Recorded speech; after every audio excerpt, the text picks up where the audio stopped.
लाख कह दें मैंने नहीं कहा, आप लाख उनसे ला ताल्लुकी कर लें, लेकिन सजाएं तो उन लीडरों को मिलनी है और मिलनी पड़ेगी, और जो नहीं देगा वो भी मुल्क का खैर ख्वाह नहीं, गद्दार होगा।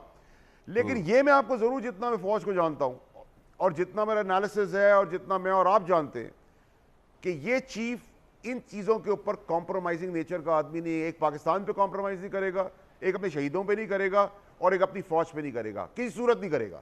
उसके बीच में अगर रास्ता निकलता है तो बेहतर है, नहीं निकला तो सब कुछ रौंद दिया जाएगा। जाएंगे तो जिस तरह अभी फैसल वाडा साहब कह रहे थे कि सब रोन दिया जाएगा, तो क्या सब रोनना जस्टिफाइड होगा?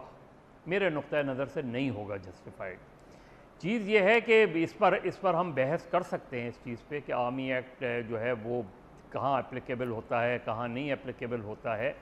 लेकिन हम ये क्यों तसव्वुर कर रहे हैं अभी से कि जी जो लोगों को गिरफ़्तार किया गया है उनका एंटी टेररिज्म एक्ट में उनको सज़ाएँ नहीं होंगी।